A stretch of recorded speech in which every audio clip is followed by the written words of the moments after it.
Fix it so my wife doesn't get pissed off at me. And he goes, dude, I can't. I think it's fine. And my wife was just fuming. You know, you just don't know what to prepare for if you didn't have a role model that puts you in that position. And having these feelings is like, oh, man, that's such a universal thing for dads that do want to be a good dad. That is the whole start of the Dynamic Daddy brand and the Better Dad Bulletin. I think about that all the time too. And, you know, especially like whenever I have some really good food, like when I have some really good food, you cross my mind all the time from our time, like from the visit, that spontaneous visit where it was just like, dude, come by, I'll make some food. And then I'm like, this is great. You know, Ramsey and I get to come over, we get to hang out a bit, but it was not at all like expecting that good of food. You know what I mean? Sure. Yeah. And, yeah. And so, yeah, I think of you guys frequently. And it's rare, you know, I'm like the one moment right now to give you your flowers is that it's rare to meet somebody where you go, like, you know, everybody's on their own energy. Everybody has their own vibe and all that, right? So it's rare to just randomly meet somebody and under whatever circumstance where you just go, that person has a spirit that is just like, it's solid, you know, like whatever is happening in their life, whatever has happened in their life, wherever they're going, it doesn't matter. You just know that their spirit is just solid. And that was the experience meeting you. And then it just, every interaction we've had, it kind of amplifies that and reiterates of like, yes, that is an accurate read on this person. And then, you know, from the invite and going over to have dinner with I mean, at that time, he still a newborn baby. It's a baby. You know what I mean? That's a brand new baby. Brand spanking new. He's still got the warranty on him, I think. 100%. And you're like, dude, you stop us in the parking lot and you're like, dude, what are you guys doing? We talk for an hour and then your wife is like, who are these crazies? What happened? She thought that you might have hit our car in the parking lot or something. Full context. My wife has always been like, dude, what is Sage doing? Like, she knows how crazy I am. And that's the hard part because I don't think it's crazy. I think it's a stewardship that we've lost. I think it's a pillar, and we'll get into it, but I think it's a pillar that we should be always extending, and to the point where it's almost overextending yourself. But no, so I always take, you know, my wife she's my true north, and so she reels in how crazy I can be, and, you know, my hospitality and what I like to show people, and a lot of my love language, and how I point people to not only Christ, but how I bring people in. And dude, you guys were a great example of how I need to. And you got me at my best time. You guys are a great example of how I am practicing and flexing that muscle, and how God gives us the ability to say, hey, I'm going to lean into you, or hey, you know, it was good seeing you. I'll see you later. It's that extra little step that makes us uncomfortable. And then I tell you, like, dude, it seems like more times than not, if you tune into it, it becomes something really remarkable. And that's a great example, and you guys are a vessel to that, and I'm just grateful that I saw you. And I just, no joke, I want to know what you guys think. It's like, man, is this guy gonna cook some pretty terrible food? Like, that's the real thing going into it. It's like, are we gonna be polite and be like, this is nice? Like, and that's always one of my self-conscious things. That's why I love to cook, because I get to extend a love language. But no, man, it's a blessing. You guys are a blessing for seeing you at that time, and it's remarkable. But yeah, my wife thought I'm crazy. She thinks I'm a nut, man. Yeah.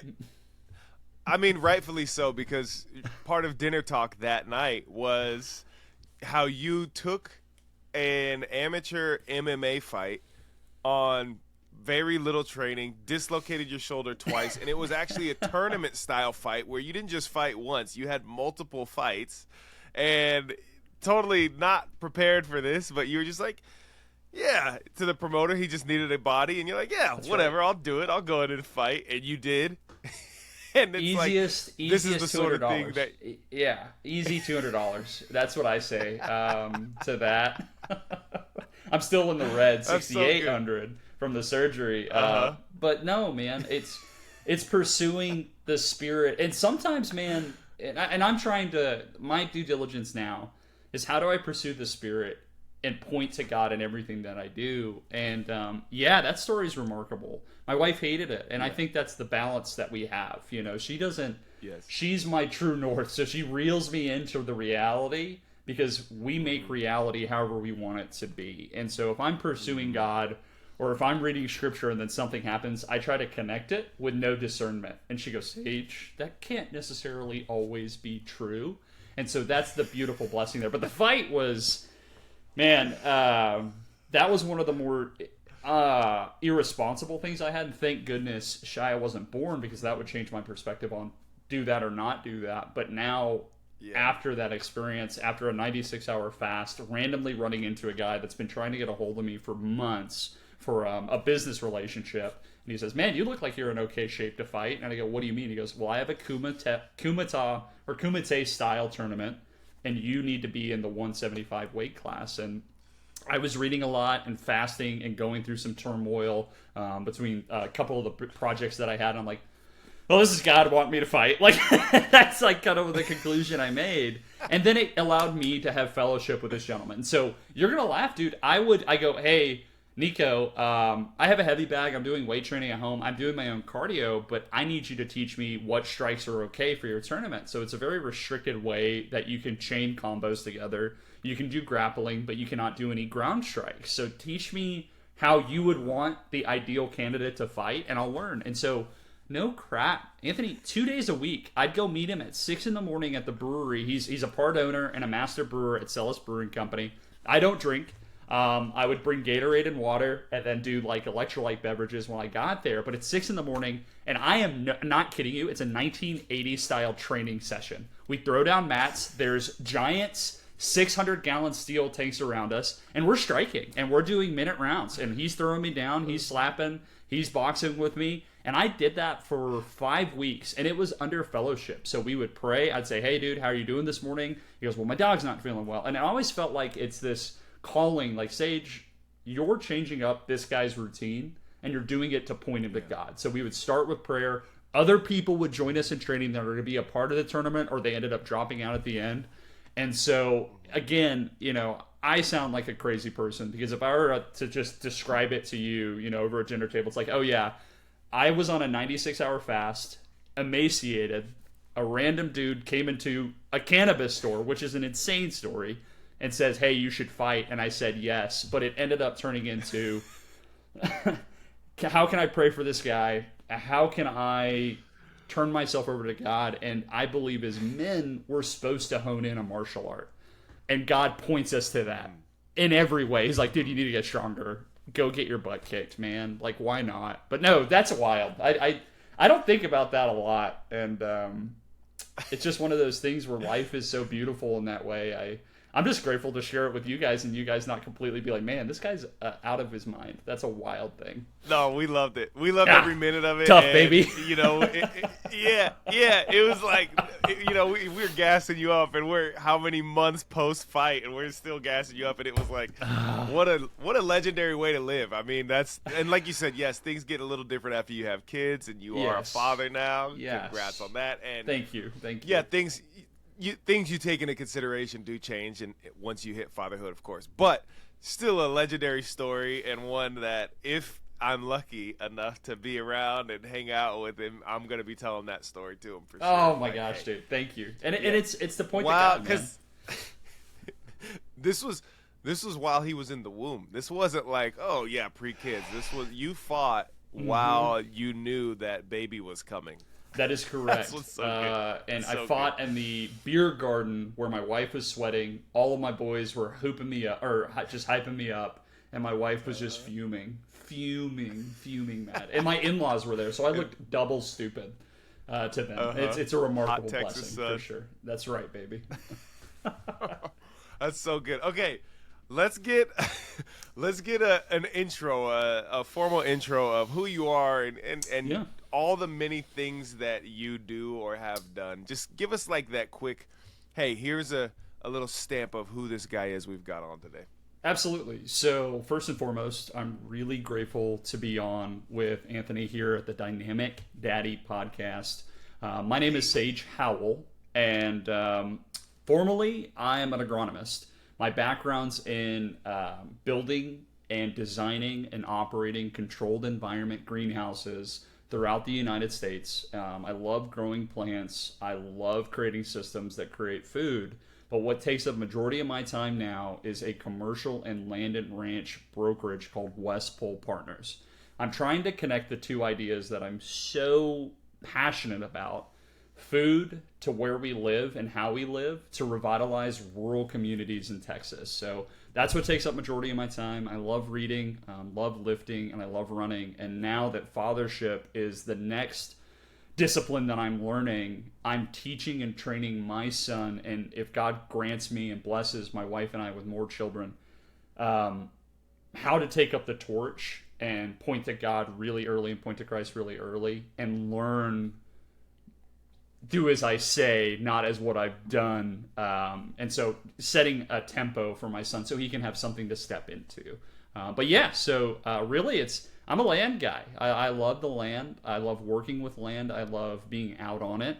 And I love growing, because if you can grow a plant or you can grow livestock, you can connect people to a story. And I have a huge belief in that. And I feel like we've gotten away from it as a majority in the United States. And I feel like it's my calling to get us back to it and show people that it's a possibility. And it's no longer, it's not a tumultuous thing or a hard thing, but it should be a part of the way of life that we have. But yeah, that's pretty much it, in the long and short of it.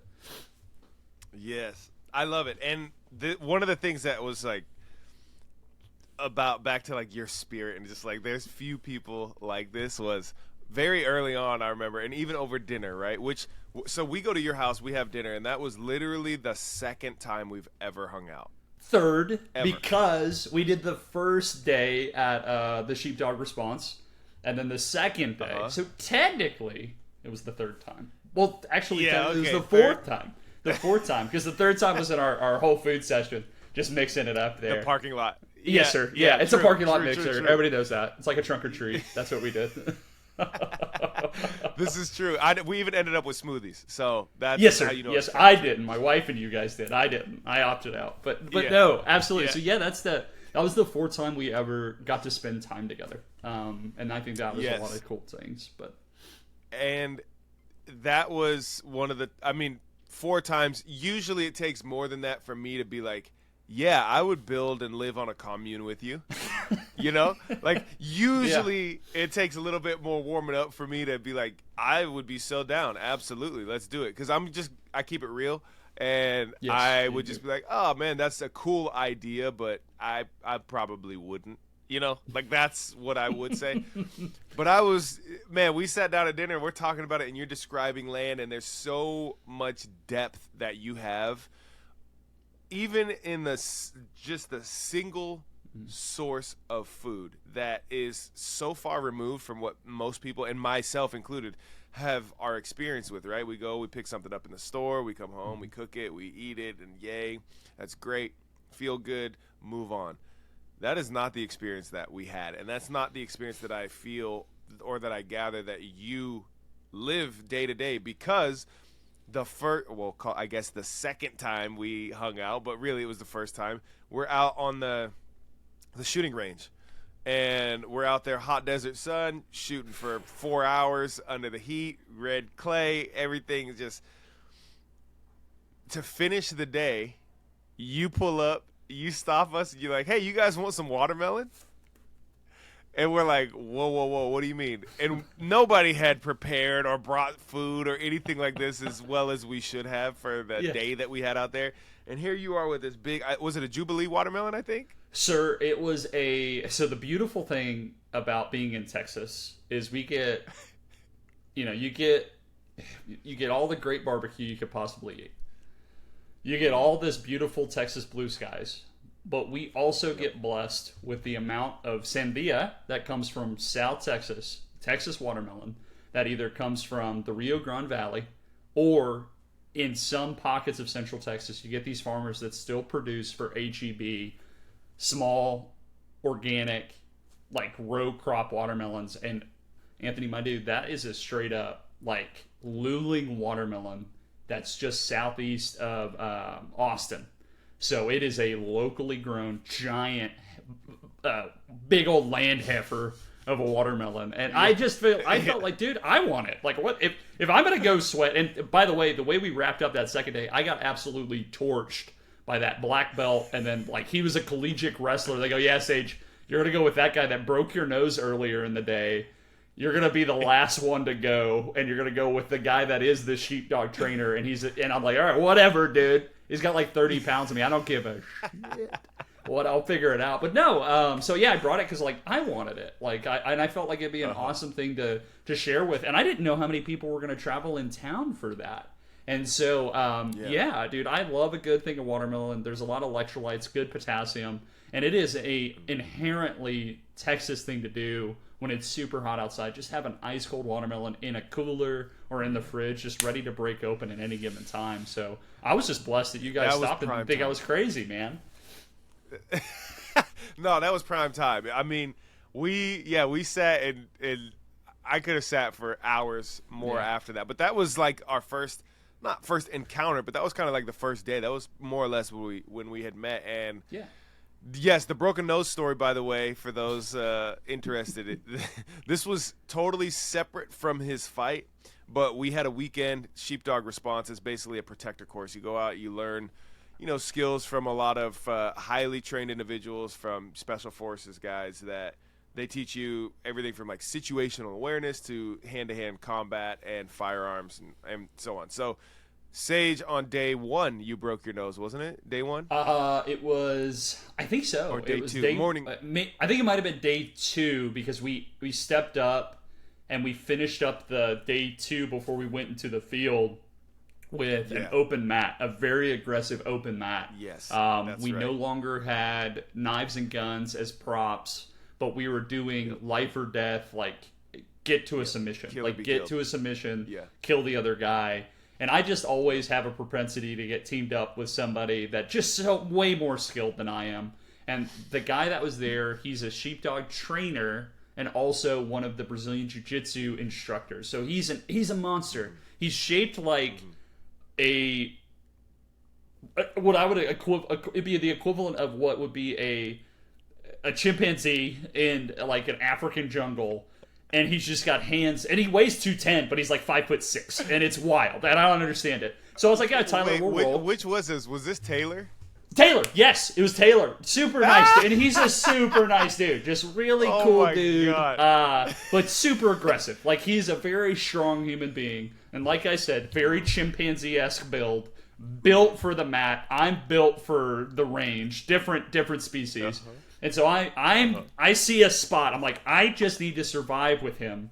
I'm going to put my body into this spot so I can get close. And he beat me there with his elbow, and he rearranged my honker of a nose 2 inches to the right. And I immediately knew it was broken from the sound. I've had a broken nose before. And I go, hey, give me a second. And then I just go run to the bathroom. And I forgot, who was our operator that was a paramedic? Like, Kavika. Man. I go, Kavika, I need you to fix this. And I set it in the bathroom, and then I throw 2 stents in it really quickly. And then I come back out, and everybody's like, well, dude, what just happened to Sage?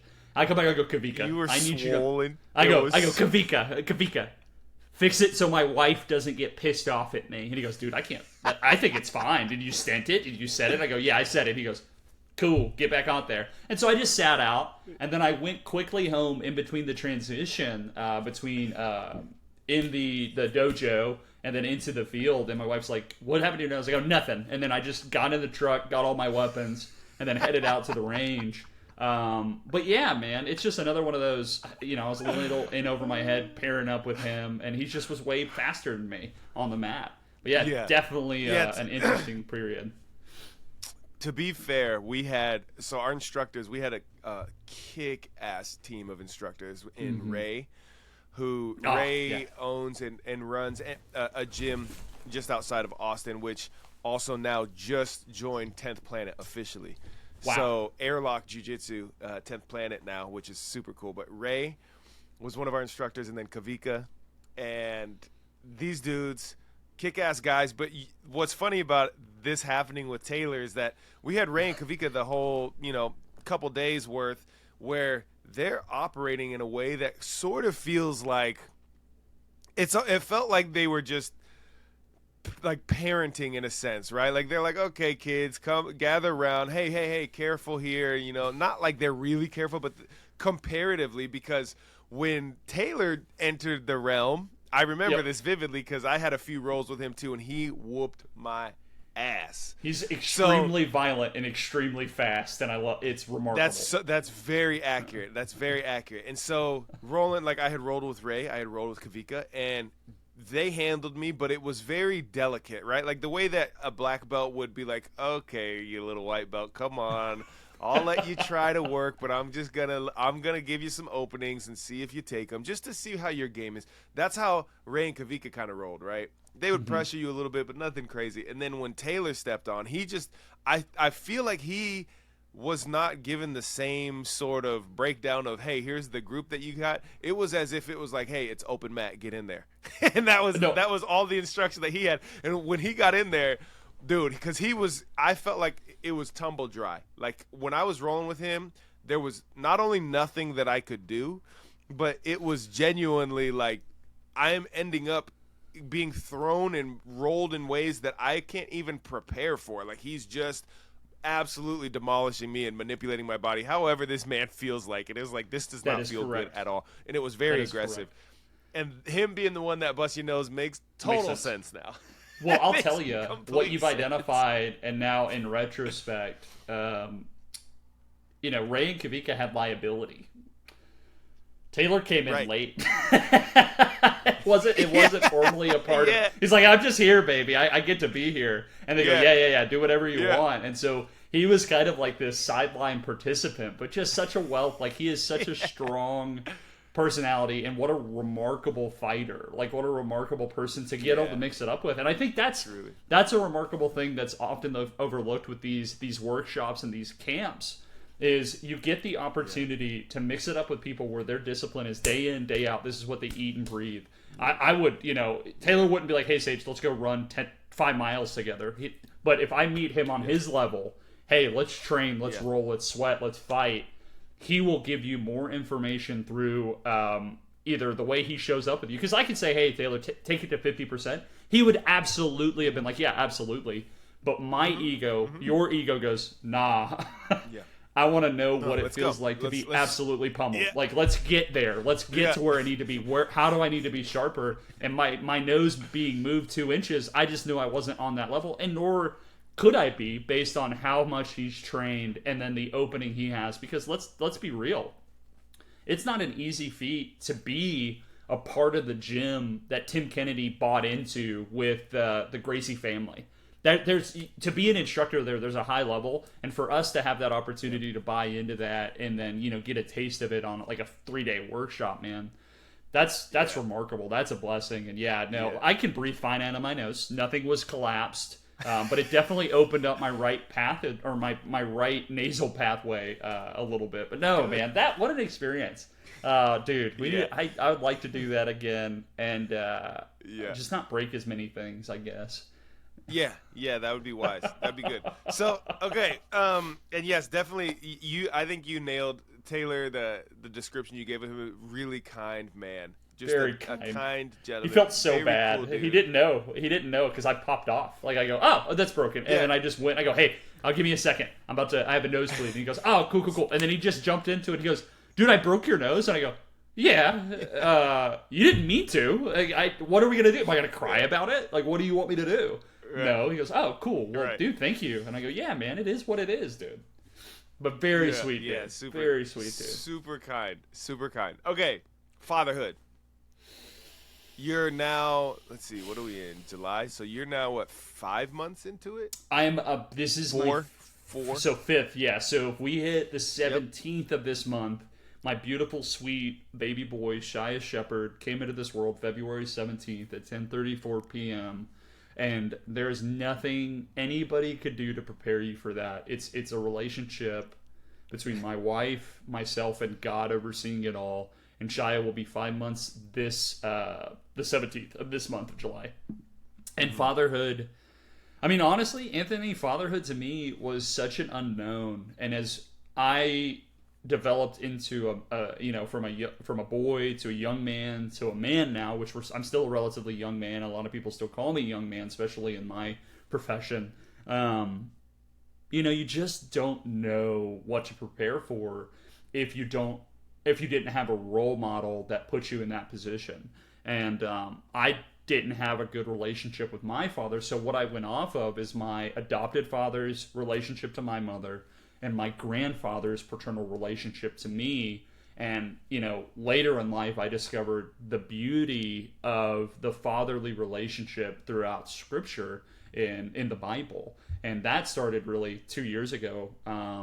But yeah, so fatherhood is this constant recognition of improvement through an endurance that you don't have, that you have to lean on God, through a patience that you have to develop to strengthen your relationship with your wife, and observance of this little human being that is now receiving all of your training and all of your teaching and all of your shortcomings, and becoming his own person with the mixture of the two people that, under God created this bond and this relationship in marriage and in life and in, in this reproductive call that God gives us. And fatherhood, man, like I said, there's no words to describe it besides it's a blessing every single morning. And you've got to reach into this well that you don't have, but God has for you. And it's really crazy. It's a crazy time. And it's always been crazy. Shade and I were talking about, Shade is my wife.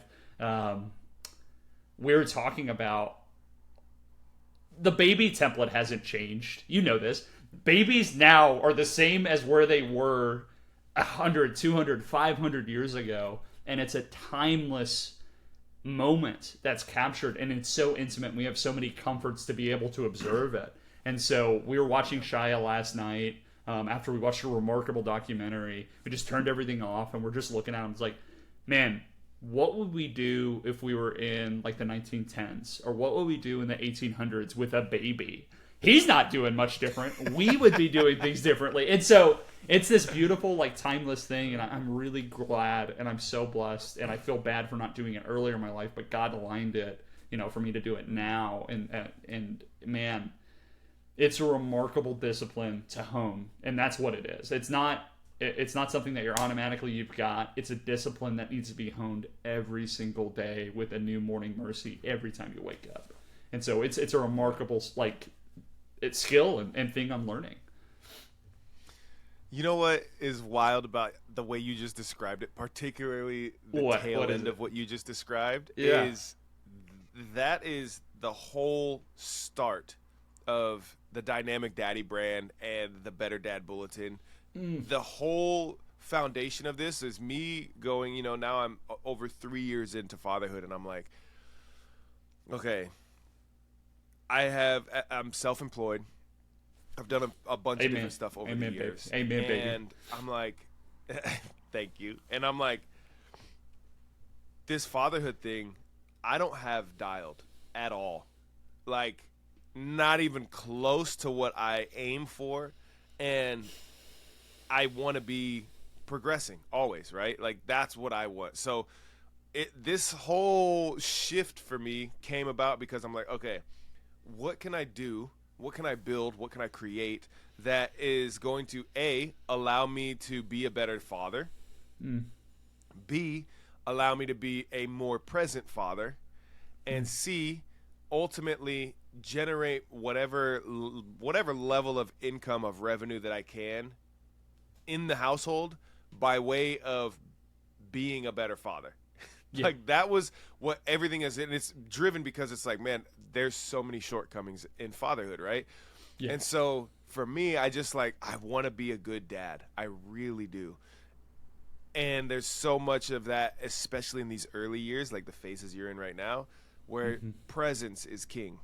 Doesn't matter how good you are, how bad you are, presence, it beats a lot of stuff. Just being there is going to solve a lot of problems that otherwise you might not be able to solve, or you're going to have to work really hard to try to combat in a different way.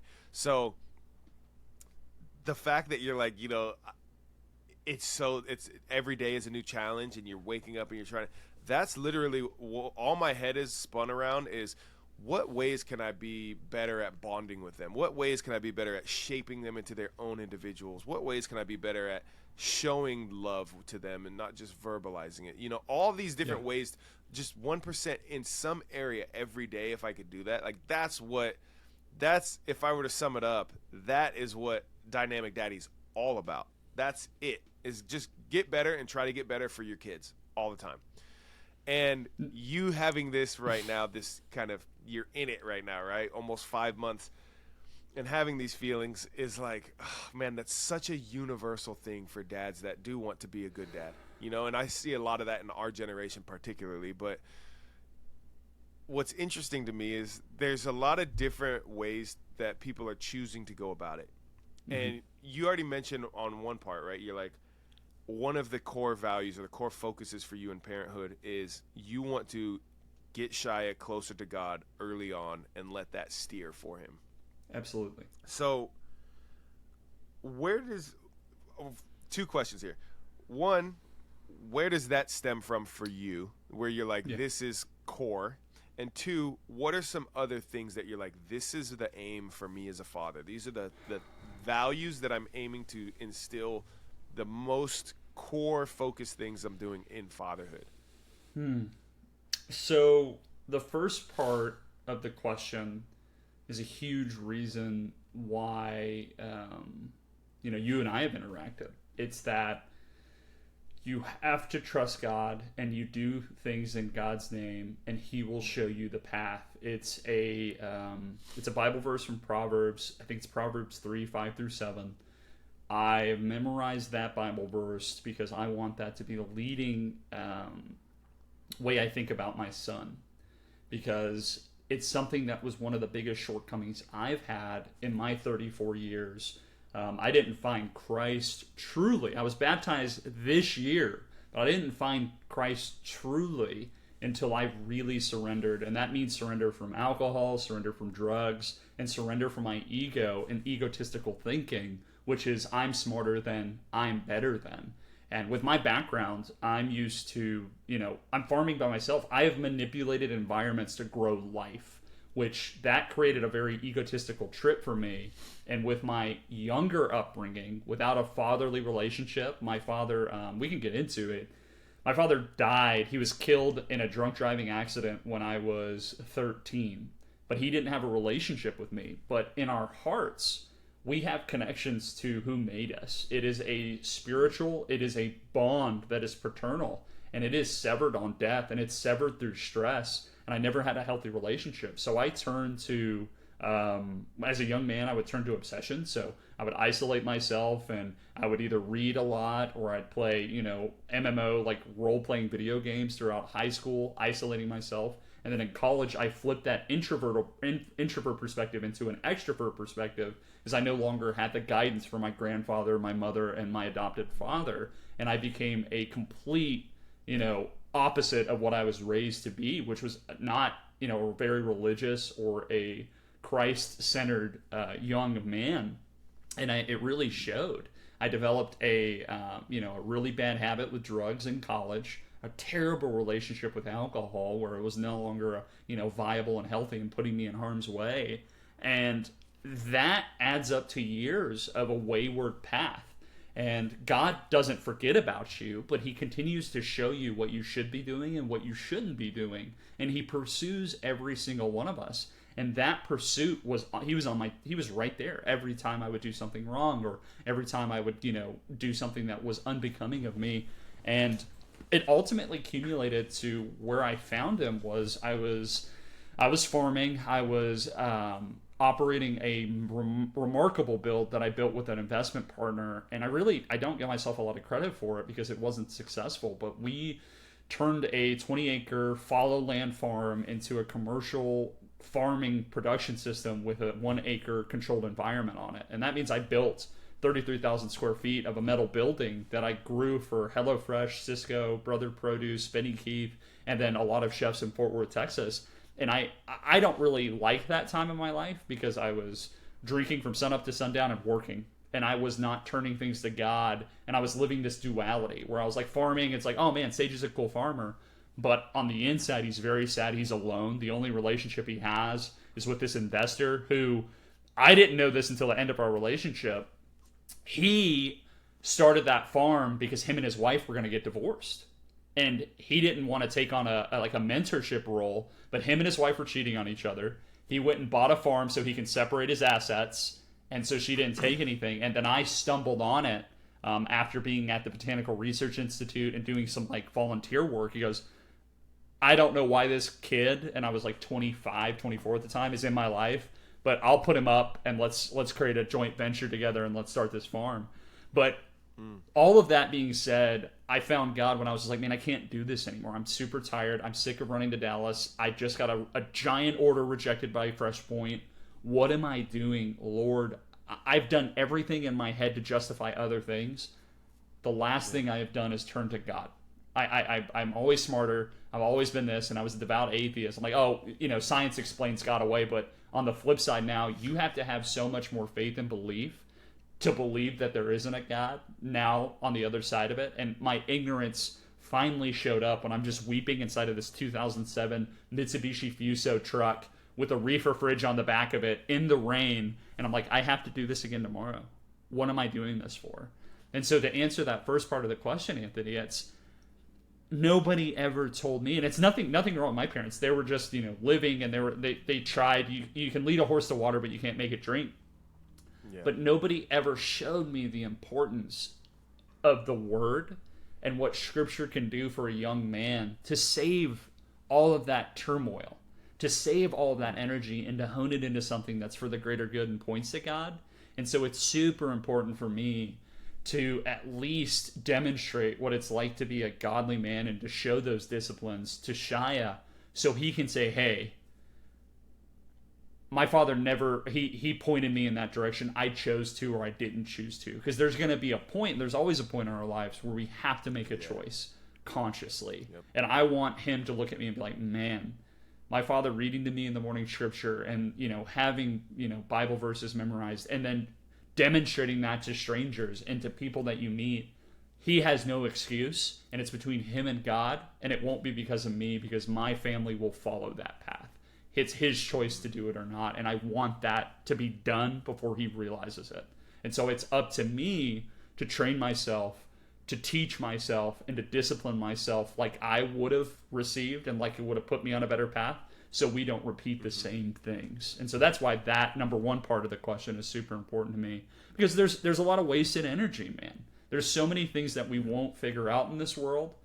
Don't spin your wheels doing the dumb things I did, because it's not worth it. Spin your wheels trying to figure out things, how you can serve other people, and using Christ as that template first at a young age will open your mind up to be like, oh, dude, I can help you. Or, oh, I'm open to that, versus closing yourself off and diluting and poisoning yourself with either the culture of the world or the poisons that are put in front of you. And so that answers the first one. What was the second question, Anthony? I forgot it already on my monologue.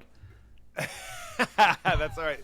There's some stuff I want to dive into there. But yeah, absolutely, dude. Absolutely. This is what I love about it. So the other part was, what other core values are you like, this is how we're raising Shia? These are things that we need to instill here. Oh, absolutely. So those core values, I can deduce it. You really got to think about the 5 principles that are baseline tenets for Christianity, and it's understanding that God was in the beginning. God pursues every single one of us. No matter what you believe or who you are, he's pursuing you. And that's up to you to figure out how he's pursuing you. But he's there. Even though you cannot see him, he's there. That's number 3. He's always around no matter what we think or what we believe. He never abandons us, and that's shown time and time again throughout Scripture. He wants us to proclaim him in everything that we do. He wants us to point to him in everything that we do, because that's a burden off of our shoulders. And he's there in the end. So those 5 principles or values that I want to teach to Shia, so he subconsciously has it, and that I want him to understand the importance of slow living. We live in a society where everything's sped up for immediate gratification, and it's affected our attention span and our ability to connect with human beings because of what we've relinquished as conveniences for instant gratification, whether that be communication transactions or entertainment or comforts. And my goal to instill in him is read, learn, and be able to articulate your ideas in a pace that makes sense for the long game. And the long game is live slow, grow relationships slowly, and then understand God works at a speed that you won't, that is either fast because you're not competent to it, or very, very slow because you're impatient with it. And so those are the values that I want to instill in him. And it really goes back to my bread and butter, man. If you can grow food, you understand the seasons. And if you understand the seasons, you understand the seasons of human beings. And to live slowly is observing each season as we are born and as we die. And farming really exemplifies that because you lose a lot of things. So I want to teach him those values so he can apply it to whatever his pursuit is. I love it, man. Oh, I love that. Okay, I want to challenge some things here, though. Give it. I love it. I forget how you worded it beautifully, but I forget how exactly you worded it about how Christianity is the, like every young boy needs this, and it's the template. Yeah. That will take you there. What are other templates? You used to be atheist. What are other templates do you feel are, I mean, obviously you've chosen and you've dove into Christianity, so that would be the superior one in your perspective. That goes without saying. But what are some other templates that are available out there that, in your experience, in your wisdom, because I think you are well-read, I think you're also someone that isn't just going to take words and say, oh yeah, this is true. You're someone that I see as like, let me try it out. Let me test it. And that's a big thing for me, is like, try it on. Don't just take somebody else's word for this. Try it on. Like, you should have a review or a testimonial to give of this thing, not be able to write a review that you've never tried it yourself. So what are some other templates that you feel young men should be exposed to or could be exposed to that would help them down the right path as you see it, that Christianity has done? Absolutely. So as I get into this, it's kind of this, and I'll say it, from my education in my undergrad to dropping out of grad school, the one thing I always thought about, and that was a super crucial thing for understanding the world around you, is understanding the baseline of evolution. And so evolution goes directly against creationism, which I used to believe heavily in evolution. And that would be leading on some of the smartest people in the time, which is Charles Darwin, other gentlemen, the gentleman that, and I don't want to go down this route, but the gentleman that spun off of Darwinism was the gentleman that spun off of eugenics, which that went to, fascism really quickly as how can we make our human race better.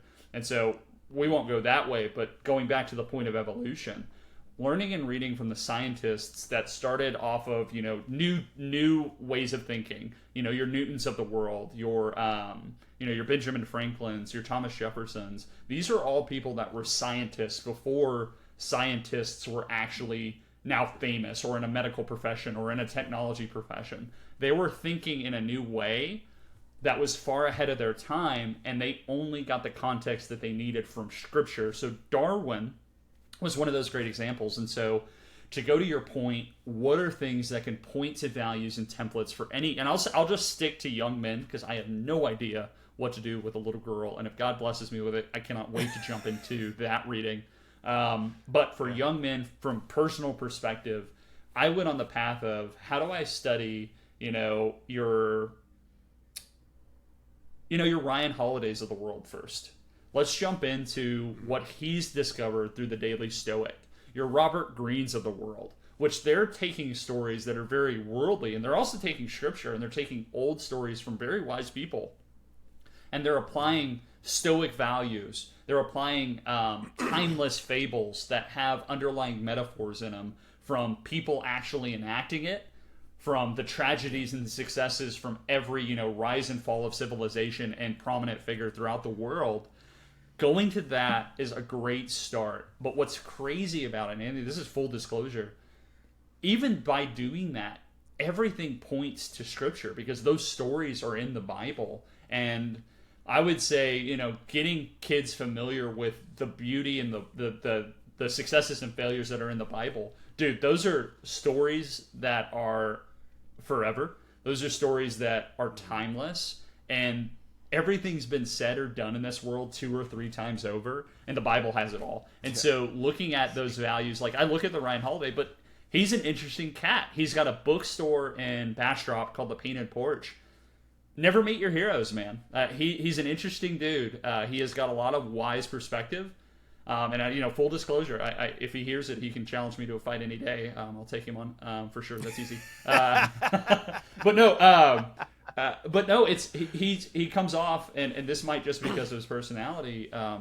There's an ego there, and I would point every young man to be like, hey, listen to your Joe Rogan, listen to that, but take it with a grain of salt. And how can you put it back through the 5 principles that are true, that aren't of this world, that are very anti-natural? Because I guess to the beginning of the conversation, Darwinism lays out the natural perspective of the world. And for us as Christians, we have to reject the natural perspective to something that's super unnatural, and it's restricting ourselves and learning through wisdom that you think isn't wise until you actually live through it or you start listening to it. So yeah, I would say there's never a point where you've learned it all, and to observe the people that have came before you and the talking heads of your world, and then always put it through a lens of those 5 pillars and say, hey, okay, does this serve me? Does this speak truth into the world? Is this speaking light into the world?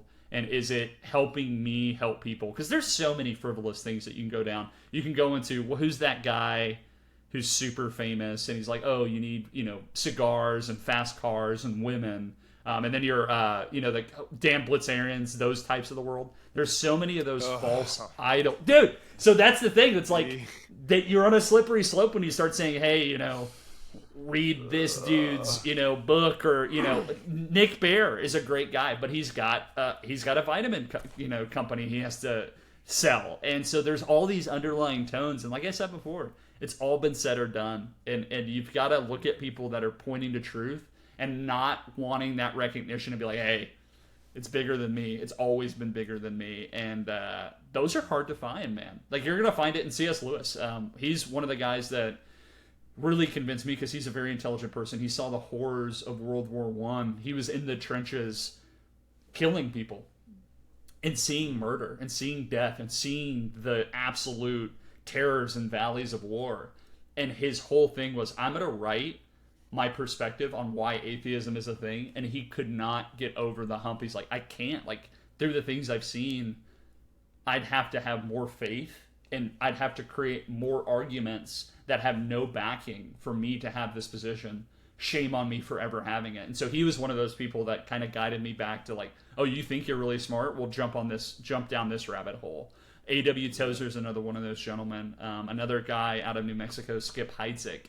They're all people, and they all have their own fallacies. They all have their own downfalls. So when you depend on their people's values, you'll often be disappointed. And so for me, there's timeless wisdom, and what you can glean off of it has to be through a lens of discernment. But yeah, so I hope that answered your question, Anthony. It definitely helps, and you dropped some good authors there and some good voices for people to consume and be able to kind of take a look at, pick through, which I think is great. I'm always a fan of resources, so when you get to share some stuff like that, it's very helpful. What's your perspective? And I'm not saying this to like, this isn't some, news reporter trying to tee up and cause controversy and all this stuff, but genuinely, what is your perspective on other religions? Like, what is your perspective on, everything from like Scientology to Islam to Buddhism to, what's your perspective there? Because I've always, the reason I ask is my perspective on religion and guiding life by way of your religion leading you through it, I've always just perceived, at least like your core ones, right? Christianity, Buddhism, Islam, right? Absolutely.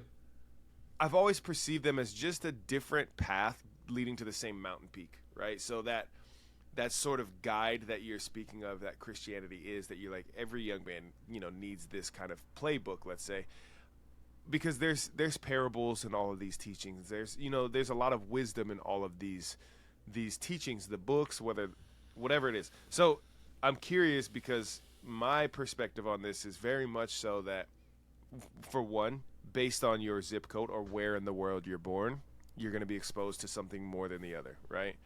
Yeah. Two, there's a lot of wisdom in each of these teachings, and I think that that's what's core for you. When I think of a young man, especially myself, I just need something to be a guiding light. Whether it's correct or not isn't necessarily like this is the way or not. So I think that there's importance there with like, hey, here's a method to get this whatever outcome, right? So you could have more than one method, of course. And then I also am curious, and this is a very new curiosity from a couple days ago.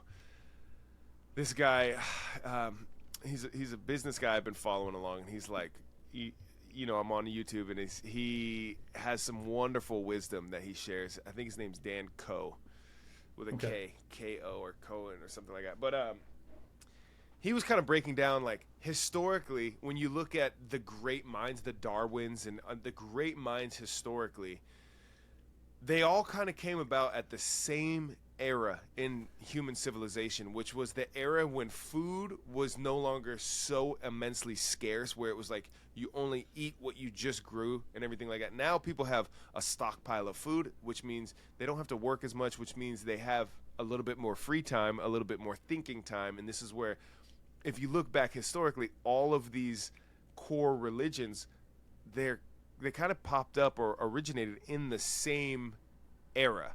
So there's a lot of curiosity around this for me, where I'm like, I would love your take on what it looks like, because when I hear you speak about Christianity, there's no part of me that feels like, oh, this guy is like, you're bluffing, or you're trying to just speak the lingo because you're new to this part of town, or there's no part of me that feels that. I genuinely feel that from you. You know what I mean? So I would value your take on this at a high level. Not saying you have all the answers, but I think that you have a really solid moral compass that would be interesting to hear your take on this. Dude, I am super grateful for this conversation, and full disclaimer, and this is a great conduit to this conversation, there is no person, not a single person, that has any answer on the who, what, when, why, or right that exists in this world, because of the separation that happened when the veil was torn between God being the Holy Trinity and then being killed by the people he was sacrificing his life for. And so to tie this to Christianity, there is ultimately, when somebody, we as human beings always come up with solutions that have, the natural path, right? Oh, there's more than one solution to a lot of problems. Yeah. And that connection and what Christianity outlines is there isn't one solution. There's a narrow gate, and that narrow gate is through Christ and Christ's teachings. And so when I think of other religions, I don't think of them as condemning. I cannot. Christ has said, you cannot judge anything, sage of the world, human beings of the world. So for you to throw a stone is going against what I am, and what I am is welcoming everybody to the fold. And everybody's journey to me is different. There is no, hey, suburban $400,000 home where you have a beautiful church and a beautiful white picket fence. That's the way to God. There's no, by the way, me praying 5 times a day and then, going to go cut somebody's head off because of the Sharia law that exists is my path to God. There is no, well, I'm just spiritual, I don't need to go, I don't need to read, There is no one path. It's God's way to find you, and that's between you and him. So I have no imposition. I think that there's people that are false prophets because of what Paul wrote in letters and his wisdom and his ability to come from literally condemning the early church, killing people, cutting them apart, ripping them apart, hitting them with stones, to be blinded by God and saying, hey, dude, you're going to be a weapon for me now, to looking at what the world is. And like I said, earlier, there's nothing new under this sun. This world is exactly how it was at the beginning of time. And I can't have, I have opinions, but my opinions don't matter because through the lens of Christ, I'm making judgment. And it's not fair for me to say, hey, what they do in New Delhi and how they worship 1,000 different gods is right. I don't think it's right for my beliefs. I think it's idolatry, but I can't stop them because that's their free will. That's the beauty of this experiment. That's the beauty of eat from the tree or not eat from the tree that God has given every single one of us. And so there are many different paths, but the path leads to one, and that's between God, the God of gods, and you, and how you get there and what that looks like. And one of my favorite stories is, as it pertains to this, and I think this is a remarkable thing, I think his name is Jimmy, it'll come to me, but it's The Fire Within, and it's the story of Moses. There's no right or wrong age in which you come to whatever realization you have that God is the God of all gods, but this idea that I can get away from things and I can find my isolation, and in my old age I'm just going to give up on society. Moses is a great story of that. He was super learned. He was adopted by a family, and that family taught him of the world and taught him of everything they understood, of every wise thing they understood, every god that they worshipped, everything that they did, how to build industry, how to control people, how to have slaves, how to be the technologically most advanced you could be during the Egyptian times of pharaohs. And he still felt the calling of what right and wrong was ultimately, which is a baseline for every single one of us because it's given to us by God. And he rejected that. And he went off into the wilderness, which we all do metaphorically and physically, and when we were trying to find something.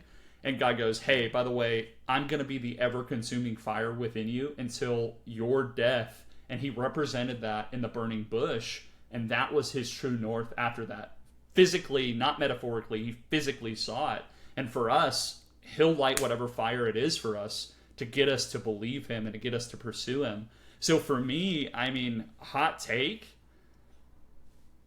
they're not all religions are the narrow gate, but they'll all point to God at some point. And, you know, there are people that are wise. There are people that, you know, choose it. And we're in that book of life. We're all written in it. God didn't... The criminal, the murderer, is the same as the person that's the saint. And he made every one of us.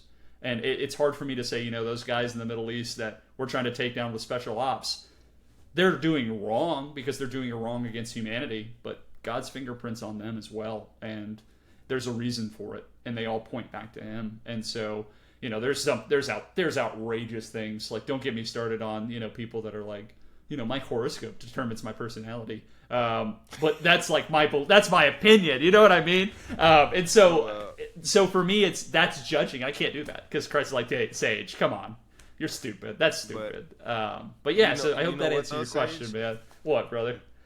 That does answer. I love the answer, but I will say that moonrise is in 5 hours 3 minutes, and it's a first quarter moon. So you know what that means. You know what I'm saying, dude? I know. And you're gonna laugh at me because I always make a joke because I say that, but I'm like, if there's a hunter's moon, I can't sleep. And it's because of light. It's not because of the moon seasons. It's because like there's just light outside my window, and I'm not sleeping. Yeah. But no, dude. So there's directions. I mean, that's the hard part. Is because I get upset because change is ultimate. We live in a global economy. There's a mosque down the road for me next to an Orthodox South African church. Next to a church is being built that's non-denominational right in my backyard, 25 feet away from my house. And so for me, it's like, these are all ways to God. God isn't confined anymore to the building, but he's confined to how you pursue him. And he's pursuing you. So you got to meet him. You got to meet him somewhere. And there's different paths to it, but there's definitely wrong paths. And, you know, you see it all the time in the cities. You see it in these giant urban areas where it's like, yeah, we'll meet this spiritual shaman that's going to ayahuasca you into the next dimension of meeting your interdimensional. And it's like, wait, what, pardon? No, like God never wanted you to do ayahuasca. He never said do ayahuasca to find him. He's there. Like, and so so for me, that's my hot take. It's my hot take is there's a lot of spin ups, but in stillness, he'll find you and you can find him. And that's one of the hardest things to do is to find stillness. And that's why I led with that Moses story, because I couldn't imagine, dude, what it's like to be on the countryside in Iran or in the Middle East to where you have sheep and stars and darkness and true silence. And that's where God goes, hey, by the way, this is your fire. You're welcome. This will be you until the end of you. You know what I mean? And so that's what we all pursue, and we'll pay $1 for it. We'll put that comfort to us. We'll put that, it's an entertainment for me. And so that's where I start going into, that's religiousness, and that's what Christ was against, and everything points to, dude, you don't have to have religious law to find me. You have to find me. Yeah, I so love that take. That is a hot take. I think that, honestly, like in all of my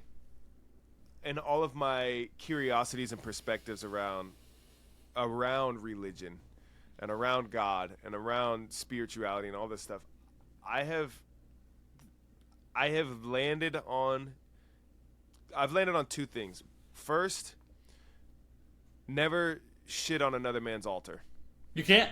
Like, no, you shouldn't. Whatever your thing is, if it helps you to be a better human and helps you to do right in the world, who am I to say that it's right or wrong, right? And that's exactly. It's the sawdust. If you see a speck in somebody's eye, that means you have a plank in yours, because stay in your lane. You can only control what you do. To try to control other people is imposing. You cannot impose will, because that is not Christ-like. Right. Ever. And so that would be number one. Number one, don't shit on another man's altar. And number two is, I have just always felt like the relationship with whatever you call God, whether that's the Christian God, whether that's one of 1,000 God, whether it's Zeus, whether it's Siddhartha, whatever, the universe, the moon, the hunter's moon, whoever it is that is your God, that relationship is you and God's, whatever that God is. It's not for someone else to determine or dictate or steer. It's not for someone else, whether they're the religious leader or not. It does not matter. I don't view that.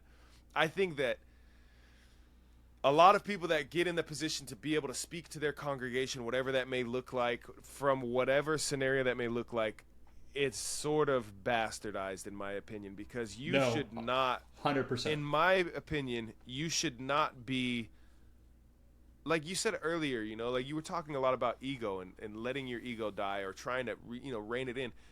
There's so much ego that gets attached to so many of these people who are up there interpreting the teachings and all this stuff. And it's like, no. The relationship is 1-to-1. That's it. It's 1-to-1. It's 1-to-1, and that's it. And it's different. And for I'll push like back, and I'll push back on your idea, because to me, and the truth of truths, every translation of the Bible is, all of these connections are older than time, but it isn't for me to impose on you. It isn't for me to impose on you. All I can do is act out, because I can't do acts in faith to gain favor with God.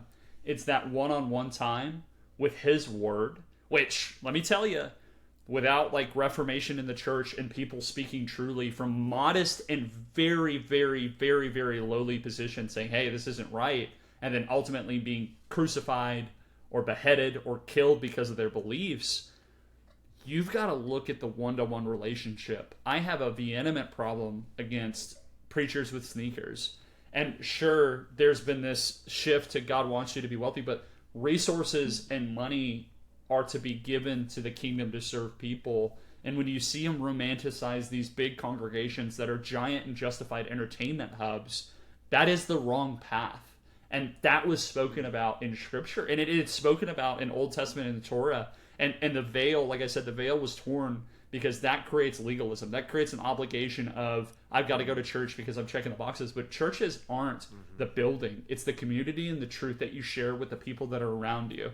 And in Deuteronomy 9, they were discussing about when you're planted somewhere, grow a garden, reproduce, produce your values, and then ultimately you'll find more Christians around you, more people that are God-fearing around you than you trying to do the crusades and beheading people that are, extreme devout Islamic Muslims.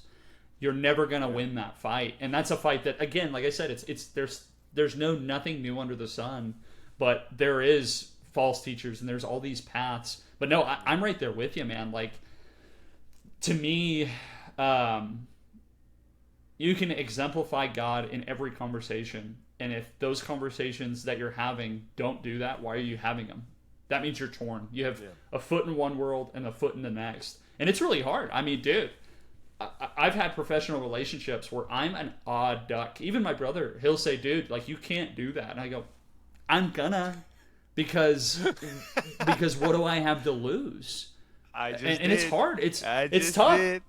I'm like, sorry, dude. And he goes, "That's that makes people uncomfortable." I go, "I'm uncomfortable every day." Like, yeah, I go, I'm not trying to be mean, but like that's my way of like showing them God. That's my way of like, hey, maybe. But no, Anthony, it's tough, dude, because we're partners now in a church, and I have conflicts. I don't like that they put on concerts. I think that's diverting from God. But again, that's their path to show people their own path to the one-on-one relationship to Scripture, and it is one-on-one, dude. It's me at 4 a.m. Shia is screaming, and he's in his little booster seat watching me read.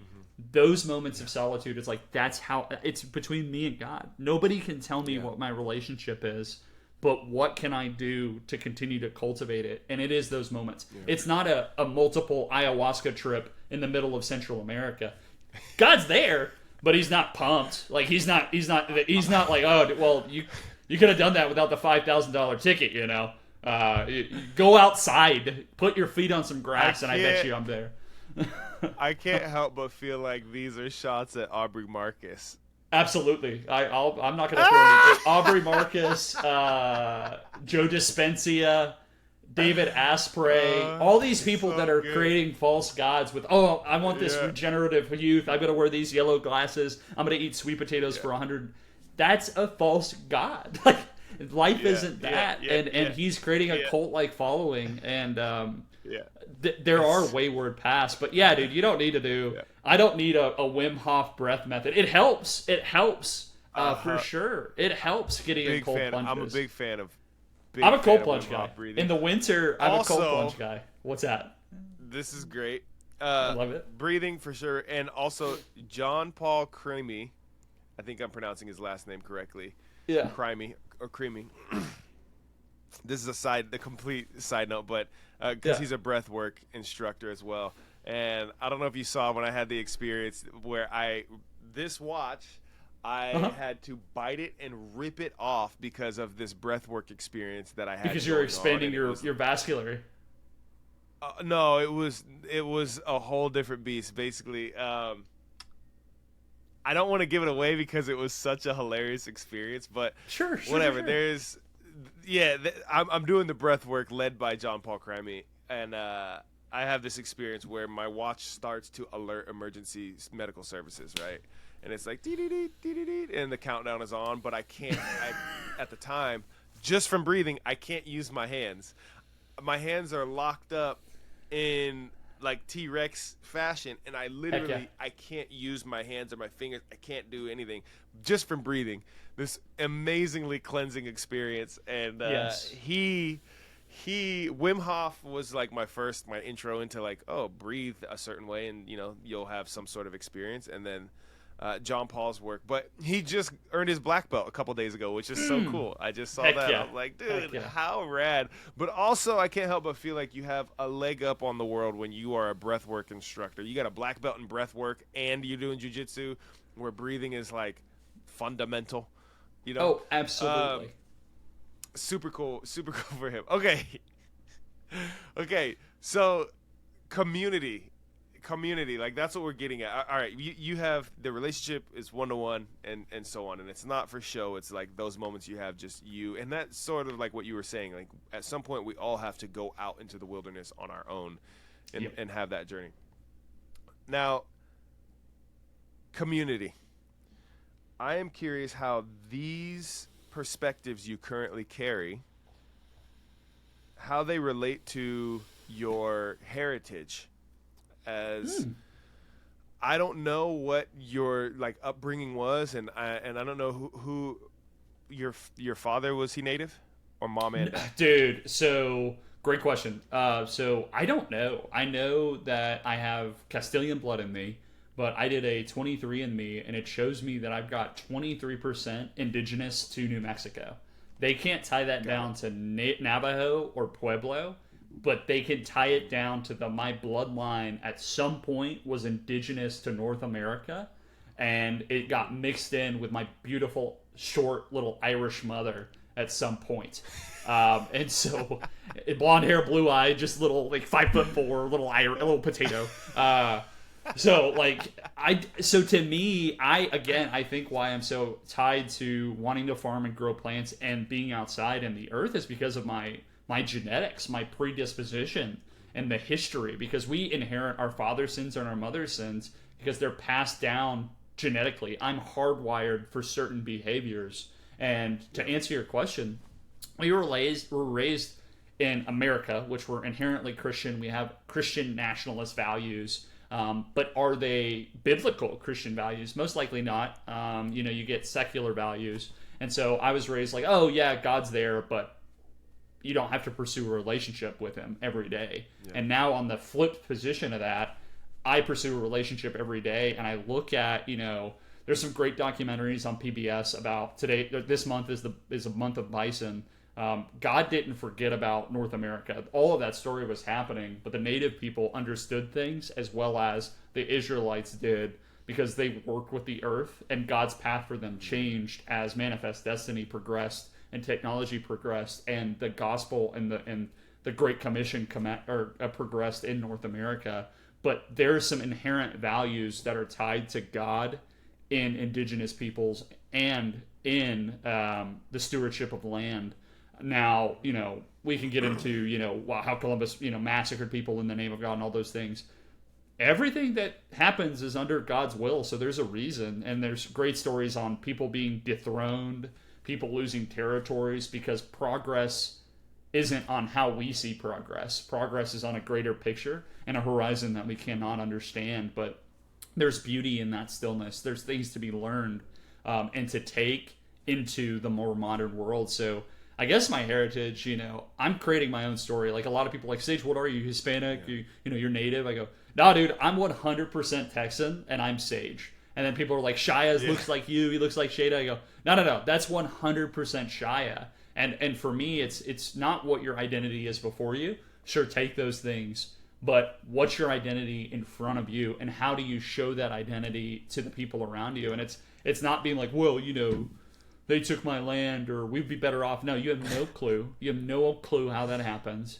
And you're better off now because you live in 2025 versus being on the range fighting with 27 different warring factions over one commodity because you have no idea what other commodities are. And so, for me, it goes back to how do I point to God? And you take everything that you've known and seen, and then you would apply the lens to what you're doing and how you're pursuing it and how you can follow and how you can steward resources, people, and things in that name. And I wish I always, romanticize. It's like, oh, dude, how would I have done during like the time of Quanah Parker in West Texas?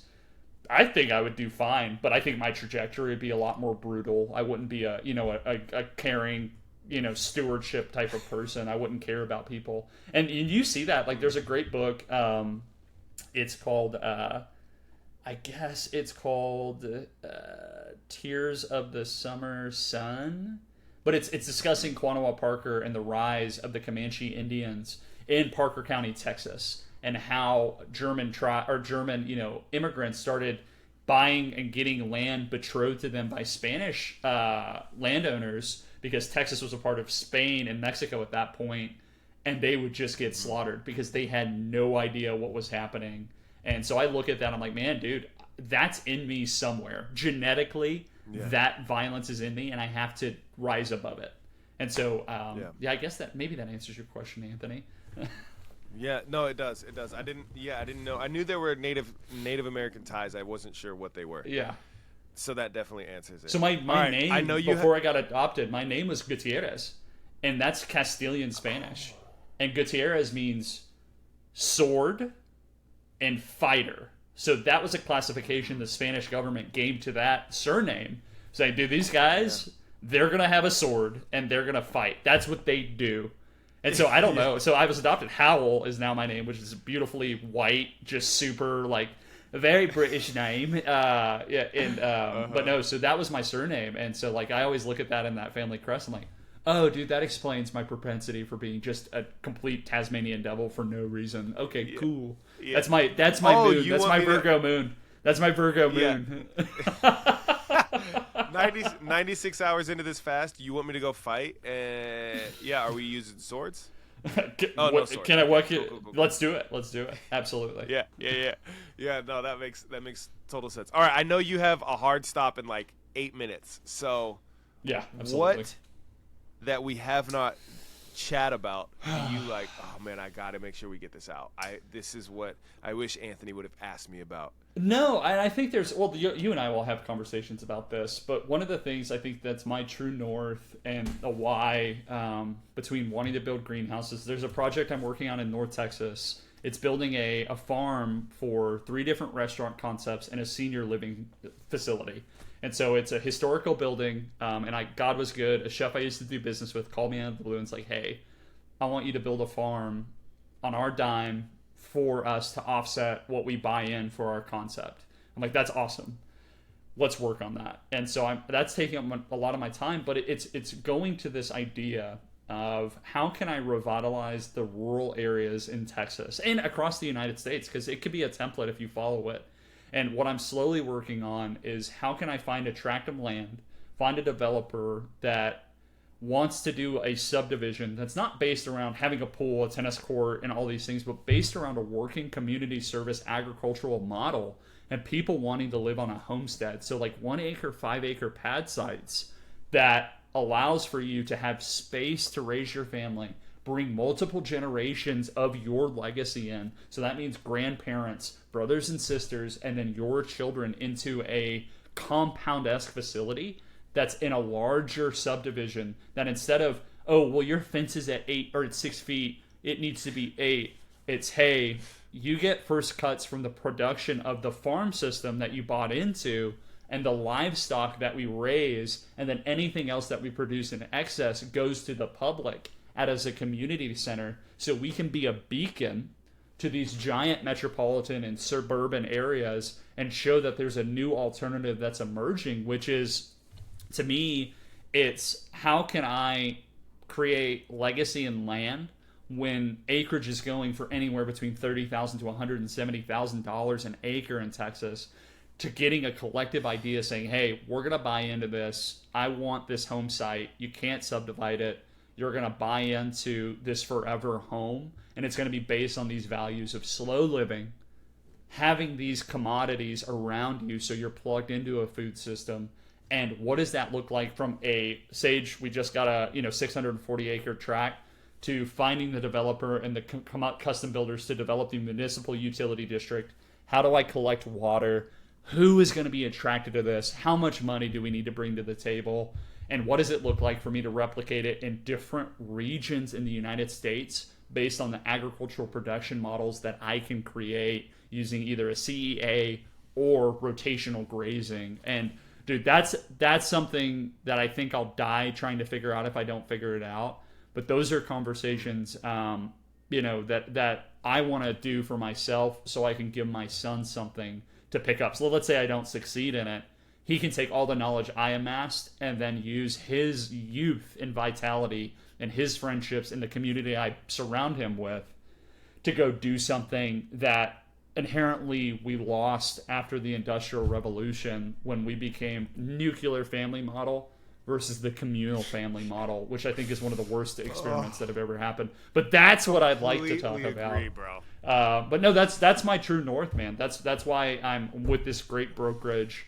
That's why I work in land. That's why I'm doing commercial real estate deals. That's why I'm trying to find more Texans, connect them to their legacy and their terrain, and trying to figure out how I can connect that to commercial farming and food distribution and living. Yeah. So where it's I no longer have to be entertained.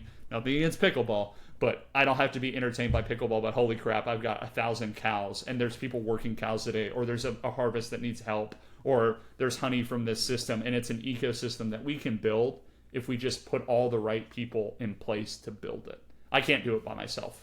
I won't be able to. Right. I love this. And this is what we were chatting about over dinner at your house a little bit. And I'm like, man, that is the dream. I've always felt like an absolute outcast. I remember being in high school.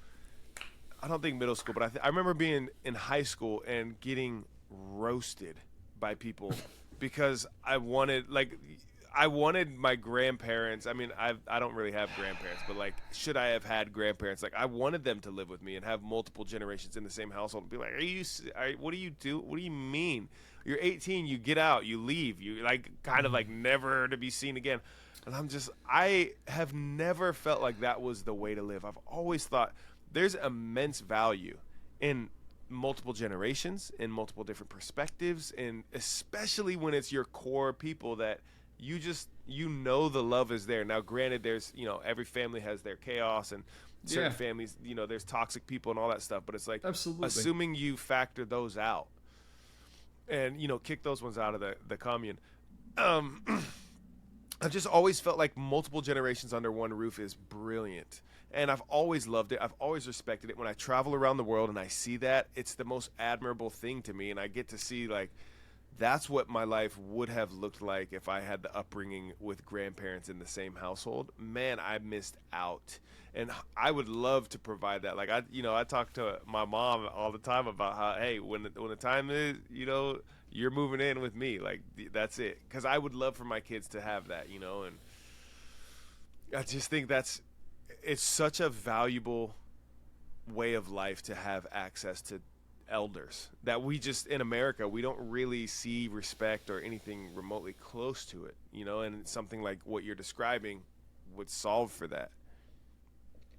Well, Anthony, I mean, what you've done, I think, honestly, as we finish this out with your platform and then this podcast, dude, what you described is you were ahead of your time, because a true father wants, and this is what I gathered once I saw Shia. My brain, obviously, chemistry changed, and wow, 34 years to figure that out. But I started praying for all of my family by their face and telling Shia their story. And then I realized everybody was a baby. Everybody was a parent. Everybody was scared. Everybody didn't know what they were doing. And it's because we've created this division. And if we can bring that back in the house and do it with our next generation, it's no longer so abnormal to where the culture in the world goes, well, dude, yeah, you're supposed to go to college, join a fraternity, and then those are your bros. And then you go move out to like Austin, and you move to Dallas, you live in the city for 10 years, you make millions of dollars. Then you find your cookie cutter home. Then you get a part of a country. Those are all right ways to do it. But that's for a certain class of people. And the normal, like, blue collar white, or the blue collar, farmer before the Dust Bowl was, you lived multi-generation because that's how you taught values. That's how you taught your way of life. That's how you survived. And then this abundance of food happened, and now we're filling up our time with things that don't make sense. And so for you at 18 to have that epiphany, dude, it's because you have a fatherly instinct that knows that you can't do it on your own. And we have commercialized childhood and childcare and food and all these things versus you don't need a lot to live.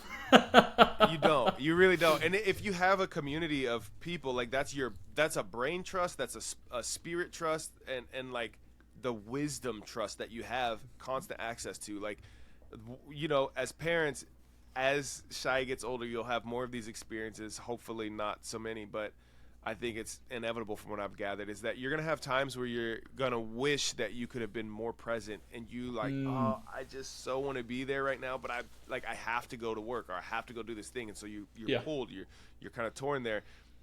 In those moments, if we had the village to raise a child, so to speak, in those moments, if one of my parents or Jeanette's parents or some, like, another sibling, uncle, something like that was right there to be able to say, hey, step in, I'm right here. It's like the value of that is immense. And I've dreamt of this for, is it decades now? Close to decades. Yeah, dude. Yeah.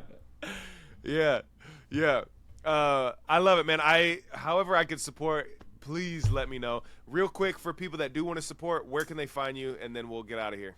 Dude, absolutely. So you can find me anytime. I've got a lot of ads out on Instagram. It's Texas Land Sage at Instagram. You can email me anytime at sage@gowestpole.com. That's my brokerage. I work under an outstanding mentor, Sonny Allen. I'm in Texas, the great Lone Star State, the last of the West. obviously. But you can reach out to me anytime through Instagram, shoot me an email, and then obviously, Anthony and I are going to be connected. But the big idea in the next 5 years is finding where I can create this track. And I'm starting to identify it in Burnett County and Lee County around Austin, Texas. And there's no shortage of people moving to Austin. There's a shortage of purpose and slow living. And I hope to create that with a community of people, lawyers, engineers, architects, and then people that want to raise their children in a community and potentially put in some type of educational reform within that subdivision. But you can reach out to me anytime through Instagram at Texas Land Sage or shoot me a line via email. It's all there. And I'm looking forward to talking to you, discussing land, discussing God, and discussing stewardship in general. Also, your Substack, which we didn't even get into this. Oh, this yeah. Sparked this. Oh, my gosh. Don't even get me started. My Substack's wild. Substack's wild. Yeah. You just wrote a letter to the Texas governor, and that's what sparked us supposed to get on this podcast that we were going to dive into. But you are on Substack. Let people know where they could find you. Oh, yeah. So you can find me. So my Substack's The Daily Sage. You can find me on Substack. I share that through all my channels. But The Daily Sage, I used to write daily, but then I have a beautiful 4-month-old that stops me from, once he sees me writing or typing, he starts screaming.